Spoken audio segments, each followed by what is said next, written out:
앳된 얼굴과 사랑스러운 미소, 신장 166cm에 모델을 할 정도로 호감인 외모의 이 소녀는 이번 사건의 피해자가 아닙니다. 악마도 혀를 차고 갈 극악무도한 사건의 가해자이죠. 일본 오사카 카도마시의 어느 동네엔 주변 사람들이 언제나 주의 깊게 지켜보고 있는 요주의 인물이 있었습니다. 그 요주의 인물은 체중이 40kg을 간신히 넘는 것 같아 보이는 중학생 타시로 유리코였는데, 원래 유리코는 언제나 밝은 성격에 친구들과도 잘 어울리는 평범한 학생이었죠. 유리코는 교우 관계도 원만했고 유리코의 언니가 인기 있는 모델이어서 부러워하는 아이들도 있었습니다. 그런데 그랬던 유리코가 달라진 건 얼굴에 소름 끼치는 타박상을 입은 채 등교했을 때부터였죠. 유리코의 친구는 언제나 웃음뿐인 유리코의 얼굴에 시퍼런 멍과 찢어진 입술을 보고 눈물을 흘릴 수밖에 없었습니다. 대체 무슨 일이냐는 친구의 물음에 유리코는 얼굴을 감추며 그저 아무것도 아니라는 말만 할 뿐이었는데요. 학교 선생님들까지 유리코의 상처를 보며 유리코에게 무슨 문제가 일어난 게 아닌지 상담을 해주려 했지만 유리코는 친구들에게 했던 것과 똑같이 아무 일도 없다고 말했죠. 그리고 매일 새로운 상처를 달고 학교에 오던 유리코는 어느 날 친구들에게 황당한 내용의 문자를 보냈는데, 이제 너희랑 친구 안 할래. 이 문자를 받은 친구들은 화가 났습니다. 난데없는 절교 선언에 영문을 몰라 답답하기도 했고, 동시에 분명 유리코에게 무슨 일이 있는 게 틀림없다는 확신이 들어 걱정을 하기도 했죠. 하지만 친구들은 이 일에 대해 유리코에게 따질 수 없었습니다. 학교를 잘 나오던 유리코가 고등학교를 입학하고 얼마 지나지 않아 갑자기 등교 거부를 하더니 학교에 나오지 않았기 때문인데요. 그런 유리코를 걱정하는 건 학교 친구들만이 아니었죠. 유리코가 사는 동네 어른들은 어느 순간부터 고개를 푹 숙이고 다니는 유리코를 주시했습니다. 학교를 나가지 않기 시작한 유리코의 머리카락은 염색을 해 화려하게 바뀌기 시작했는데, 처음에 몇몇 어른들은 유리코가 학교를 나가지 않으며 나쁜 길로 갔다며 혀를 찼죠. 하지만 동네를 다닐 때마다 모자를 깊게 눌러쓰고 마스크까지 쓴 유리코의 얼굴에 언뜻 멍과 상처가 보이면서 동네 어른들은 누군가 유리코를 학대한다고 생각했습니다. 심지어 유리코가 쓴 모자 아래 머리카락이 보이지 않았을 때 사람들은 유리코에게 심상치 않은 일이 벌어지고 있을지 모른다는 불안한 느낌을 받았습니다. 그리고 이런 불안한 느낌을 누구보다 강하게 받았던 건 유리코와 몇 번에 걸친 상담을 했던 청소년 상담가였죠. 유리코가 등교 거부를 했을 때부터 파견된 청소년 상담가는 매번 만날 때마다 늘어난 상처들과 점점 더 말수가 줄어드는 유리코를 안쓰러워했지만 유리코는 좀처럼 마음을 열어주지 않았습니다.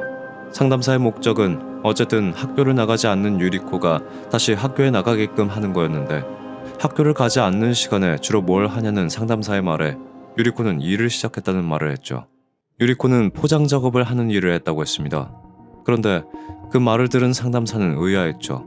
유리코가 학교 대신 나가서 하루 종일 일해서 번 돈이 대체 어디로 가는 건지 의문이었기 때문이었는데, 만약 유리코가 겉모습에 신경을 많이 써서 옷이나 화장품을 사 모으는 아이였다면 이런 의문이 들지 않았을 겁니다. 하지만 매번 후줄근한 옷을 돌려 입은 것 같은 유리코의 모습은 돈으로 치장하는 걸로 보이지 않았고, 심지어 부러진 치아도 그대로 방치했기에 아무리 봐도 유리코는 버는 돈을 자신에게 쓰는 것처럼 보이지 않았습니다. 그렇다고 유리코가 집안에서 가장 역할을 하는 것도 아닌 것 같았는데, 부모님이 이혼을 하긴 했지만 유리코는 아직 경제적 활동을 하는 아버지와 함께 살고 있었고 오빠와 언니도 있었기 때문에 학생인 유리코가 학교를 그만두고 일을 해야 하는 상황도 아니었죠. 유리코 스스로 왜 학교에 나가지 않고 돈을 버는지 이유를 말해주면 좋았겠지만 유리코는 입을 떼지 않았고, 매번 늘어가는 상처에 대해서도 그저 오토바이에 부딪혔다, 계단에서 떨어졌다와 같은 말을 할 뿐이었는데, 그러던 어느 날 저녁 상담사는 전화를 한 통 받게 됐습니다. 그건 유리코가 집 앞에 쓰러진 채 발견돼 병원으로 실려갔다는 연락이었죠. 상담사는 당장 입원 중인 유리코를 찾아갔는데, 전치 9주의 부상을 입은 유리코는 무슨 일이 있었냐는 상담사에게 차에 치인 거예요. 전 괜찮아요. 또 다시 유리코의 입에선 그저 우연이었다는, 피할 수 없는 사고라는 말이 나왔지만 계속해서 유리코 주변을 맴돌며 상처를 입히는 불운한 일들은 피할 수 없는 우연으로 생기는 게 아니었습니다. 그때 누군가 유리코의 손을 붙잡고 그 사고들 속에서 빼내었더라면 유리코는 지금쯤 살아있을지도 모르죠. 2010년 9월 11일 일본 오사카 카도마시의 한 병원에 심상치 않은 상태의 환자가 이송됐다는 연락을 받게 됐습니다. 환자 이름은 타시로 유리코. 고작 17살밖에 안 된 청소년이었습니다. 자신이 사는 집 현관에서 발견된 유리코는 구급차로 이송될 때 잠시 정신을 차린 뒤 구급대원에게 계단에서 넘어졌다는 이야기를 했는데 안타깝게도 다음날 12일 병원에서 사망하고 말았죠. 그런데 이런 유리코의 죽음은 아직 꽃피지 못한 소녀의 안타까운 비극처럼 보일 수 있었지만 유리코를 담당했던 의료진을 만난 김 형사는 제게 불길한 이야기를 전해왔는데요. 그건 사망한 유리코의 몸에 심각한 골절들이 남아있었고 뇌출혈까지 있었다는 거였습니다. 또한 조사 결과 유리코는 심장 타박상으로 인해 사망한 것으로 밝혀졌죠. 순식간에 유리코의 죽음엔 타살 의혹이 생겼고 저희는 유리코가 발견됐을 당시 그 집에 있던 가족들을 조사하기 시작했는데 그때 유리코의 집엔 아버지인 타시로 씨와 유리코의 오빠 그리고 언니인 타시로 에리코와 그녀의 남자친구이자 동거인인 우메사키 다이고로라는 남자가 있었습니다. 그들은 모두 유리코가 왜 다쳤고 왜 현관문 앞에서 그렇게 발견됐는지 모른다고 말했고 언니 에리코와 남자친구인 우메사키는 유리코가 넘어졌을 거라고 대답하기도 했죠. 그런데 조사 도중 굉장히 거슬리는 부분이 있었는데요. 그건 바로 에리코의 남자친구 우메사키의 존재였습니다. 우메사키는 21살인 에리코보다 9살이나 연상인 30살의 남자였는데 왜 멀쩡한 30대 남자가 자신의 어린 여자친구의 부모님 집에 얹혀 살고 있었던 걸까요? 두 사람은 이미 교제를 한 지 3년이 넘어 있었고 에리코가 고등학교 때부터 에리코의 부모님 집에서 동거를 한 것으로 보였습니다. 심지어 조사 과정에서 에리코와 우메사키가 둘이서만 살기 위해 따로 얻은 집이 있다는 걸 알게 됐는데 그럼에도 불구하고 두 사람은 유리코가 있는 부모님 댁에서 거의 생활했던 것이었죠. 그렇게 뭔가 부자연스러운 그들의 관계에 의문이 생긴 저는 이웃들에게 타시로가에서 벌어진 일에 대해 조사했고 아주 충격적인 이야기를 들을 수 있었습니다. 에리코가 고등학교 3학년으로 올라갔을 무렵 타시로가엔 바람잘 날이 없었는데 그건 그 무렵 에리코가 인터넷 채팅을 통해 만난 우메사키와 교제를 하기 시작했기 때문이었죠. 백수의 나이도 9살이나 많은 남자와의 교제를 에리코의 부모님은 용납하지 못했던 겁니다. 심지어 그와 만나면서부터 에리코는 학교를 나가지 않았고 결국 중퇴까지 했는데 이때부터 에리코의 부모님은 두 사람의 교제를 본격적으로 말렸다고 했죠. 특히나 에리코의 어머니가 적극적으로 반대를 했다는데 황당한 건 무릎을 꿇고 교제를 허락하게 해달라고 부탁해도 모자란 우메사키가 도리어 교제를 반대하는 에리코의 어머니를 폭행했다는 거였습니다. 그런데 이때 에리코는 이를 말리는 게 아닌 옆에서 우메사키를 거들며 어머니를 향해 욕설을 내뱉었다고 하는데요. 그 영향이었는지 에리코가 우메사키와 교제를 시작하고 약 1년이 지났을 때 에리코의 어머니는 이혼 후 집을 나갔다고 했죠. 그렇게 에리코의 어머니가 집을 나간 뒤 에리코와 아버지와 오빠, 유리코를 포함한 여동생 2명이 있는 곳에 우메사키가 끼어들어 살게 된 거였는데 그런데 언젠가부터 좀 이상하더라고요. 노예 같다고 해야 하나. 제게 타시로가의 이야기를 들려준 한 이웃은 우메사키가 집에 살면서부터 유리코의 모습이 점점 바뀌었다고 했습니다. 하루는 길에서 에리코와 우메사키가 먼저 앞서가는 게 보였고 그 뒤를 유리코가 따라가는 걸 봤는데 잔뜩 구부러진 등과 땅만 보는 그 모습이 마치 노예 같았다는 거죠.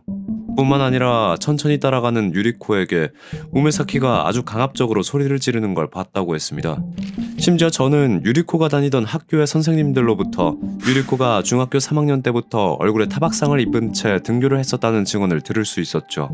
얼마 지나지 않아 유리코도 에리코처럼 학교를 나가지 않았다고 했는데 확인 결과 유리코는 아르바이트를 하면서 약 160만 원이 넘는 돈을 벌고 있었던 것으로 보였지만 이상한 점은 유리코의 계좌엔 남아있는 돈이 전혀 없었다는 거였습니다. 그리고 저는 유리코의 돈이 어디로 갔는지 알 것 같았죠. 그렇게 조사 결과 제 예상대로 유리코의 월급이 매달 꼬박꼬박 들어가고 있던 건 바로 언니 에리코의 통장이었습니다. 동생이 학교를 나가지 않고 매일 힘들게 일을 하면서 번 돈을 언니와 그녀의 남자친구가 흥청망청 쓰고 있던 겁니다. 이해가 가지 않았죠. 우메사키는 계속 백수였지만 에리코는 고등학교 때부터 수영복 모델을 하면서도 용돈을 따로 받지 않아도 생활이 가능했을 겁니다. 그런데 왜 굳이 동생에게 일을 시켜야 했을까요? 그 의문은 에리코가 모델을 했을 때 계약을 했던 에이전시에서 해결할 수 있었습니다. 에이전시는 한창 에리코가 인기가 오르던 시기에 돌연 전화로 일을 그만두겠다는 뜻을 전했다고 했는데요. 그게 바로 에리코가 고등학교 3학년, 그러니까 우메사키와 만나기 시작한 시기였죠. 심지어 그만두려는 이유도 남자친구와 동거를 시작했기 때문이라고 했는데, 에이전 씨는 당연히 소속 모델 중에 인기가 많았던 에리코를 설득하려 했지만 에리코의 뜻을 굽히지 않았고, 그렇게 우메사키와 같이 백수가 된 거였습니다. 그런데 이때 에리코가 미련 없이 백수가 된 이유가 있었는데요. 저는 김영사를 통해 에리코와 우메사키가 시스템의 허점을 이용해 부정수급을 받고 있었다는 걸 알게 됐습니다. 그건 바로 두 사람이 뭔지 정확히 알 수 없었지만 어떤 방법을 통해 생활보호 대상으로 선정돼 매달 130만 원씩 수급을 받고 있다는 거였죠. 거기다 유리코가 벌어오는 돈까지 더한다면 에리코와 우메사키, 이 두 사람이 생활하기 충분했을 겁니다. 정부의 지원금만으로는 풍족한 생활을 유지하기 어려웠던 두 사람이 계속해서 자신들의 노예나 다름없는 유리코를 몰아붙였을 거고, 아마 그 과정에서 버티지 못한 유리코가 끝내 사망하고 만 거였을 테죠. 아니나 다를까 사건이 발생하기 전인 6월, 유리코는 집 바로 앞에서 쓰러진 채 발견된 뒤 병원으로 이송된 기록이 남아 있었는데, 이때 유리코는 의료진과 자신을 찾아온 청소년 상담사에게 차에 치였다고 말했다고 합니다. 그리고 당시 유리코를 병원으로 이송한 구급대원은 유리코를 구조했을 당시 쓰러졌던 유리코가 괜찮다면서 병원으로 가는 걸 거부했었다고 증언했죠. 이건 유리코가 사망하기 전날 구급대원에게 계단에서 굴렀다고 설명했던 것과 동일했습니다. 마치 누군가에게 이런 상황에서 어떻게 말하라는 교육을 받은 것처럼 말이죠. 저희는 즉시 에리코와 우메사키를 상해치사 등의 혐의로 체포했는데, 두 사람은 그 혐의에 대해 강력하게 부인했습니다. 하지만 집요한 취조와 병원 기록, 유리코의 월급이 찍힌 에리코의 통장 계좌와 같은 증거 앞에서 결국 지난 3년 동안 폭력과 폭언을 일삼으며 유리코를 노예처럼 부렸다는 걸 시인했죠. 두 사람은 폭력으로 유리코를 굴복시켰습니다. 그리고 유리코를 효과적으로 조종하기 위해 주변 친구들과의 교류를 완전히 차단하려 했고, 학교를 가지 못하게 만든 뒤 일을 시켰죠. 심지어 유리코의 머리를 모두 밀어버리는 가혹행위까지 했다고 했는데, 유리코가 6월에 병원으로 실려갔을 때도 너클을 낀 손으로 유리코가 기절할 때까지 폭행을 당했기 때문이었습니다. 그리고 그때 유리코를 때린 건 다름 아닌 언니 에리코였죠. 사건이 발생한 날 밤에도 에리코와 우메사키는 유리코를 폭행했는데, 그 이유는 그저 유리코가 몸이 안 좋다고 말했기 때문이었습니다. 이미 며칠 전부터 유리코는 몸 상태가 이상하다는 말을 했다고 했는데, 이 말에 에리코는 꾀병을 부린다고 생각해 유리코가 거짓말을 하고 있다고 몰아갔고, 오랫동안 가스라이팅을 당해온 유리코는 사실 거짓말을 했다고 시인할 수밖에 없었죠. 문제는 이 거짓말을 했다는 말에 에리코와 우메사키가 분노했다는 거였습니다.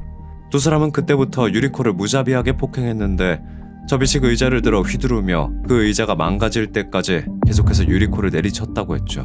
정신을 차릴 수 없는 폭행에 겨우 기어서 도망친 유리코가 당도한 곳은 현관이었고, 그곳에서 정신을 잃어 구급차에 실려간 거였습니다. 유리코는 끝까지 두 사람에게 조금의 저항도 하지 못하고 눈을 감은 거였죠. 그런데 유리코의 마지막만큼이나 비극적인 건, 이 참혹한 사건에 책임이 있는 건 에리코와 우메사키가 다가 아니라는 겁니다. 친동생을 노예로 부린 언니 에리코와 여자친구의 동생을 때려 죽인 우메사키는 재판을 받을 당시 아주 우스운 모습을 보여줬는데, 그건 재판장에 선 두 사람이 각자 똑같은 주장을 했기 때문이었죠. 모든 게 우메사키 때문이에요. 닮은 점이 많은 두 사람은 유죄를 선고받아 에리코는 징역 13년, 우메사키는 징역 14년을 받았습니다. 그리고 이후 사건을 알게 된 사람들은 책임이 있는 또 다른 사람으로 유리코의 가족을 지목했다고 합니다. 분명 에리코와 우메사키가 만든 지옥인 집 안에는 유리코뿐만 아니라 유리코의 아버지와 오빠, 여동생도 함께 살고 있었기 때문이죠. 하지만 유리코가 그동안 당해왔던 일들과 사망에 대해서 가족은 전부 자신들은 전혀 모르고 있었다는 입장만 보일 뿐이었습니다. 가족의 얼굴에 시퍼런 멍이 보이고 학교에 나가지 않게 되었을 때 무슨 일이 있는 건지 한 번이라도 제대로 확인했다면 이런 비극이 일어나는 것을 막을 수 있지 않았을까요? 유리코는 에리코와 우메사키에 의해 죽었지만 동시에 모두의 무관심 속에서 천천히 숨을 거뒀습니다. 청소년 상담사는 유리코와 2년 동안 총 8번의 상담을 했는데, 그동안 유리코는 단 한 번도 도움을 요청하지 못했죠. 그건 그만큼 에리코와 우메사키가 유리코에게 거역할 수 없는 공포의 대상이었기 때문이었을 겁니다. 그런데 17살의 청소년이 신변에 아무 문제가 없지만 머리가 밀리고 멍과 상처를 1년 내내 달고 있을 가능성이 과연 얼마나 될까요? 누군가 유리코를 가정에서 분리시킨 뒤 유리코에게 조금이라도 안전한 상황을 만들어줬더라면 유리코는 자신이 겪고 있는 불합리한 상황을 털어놨을지도 모릅니다. 지금 어딘가에서 받아야 할 도움을 받지 못하고 불합리한 상황 속에서 고통받고 있는 청소년들이 부디 단 한 번의 기회라도 좋으니 도움을 받을 수 있길 바랍니다.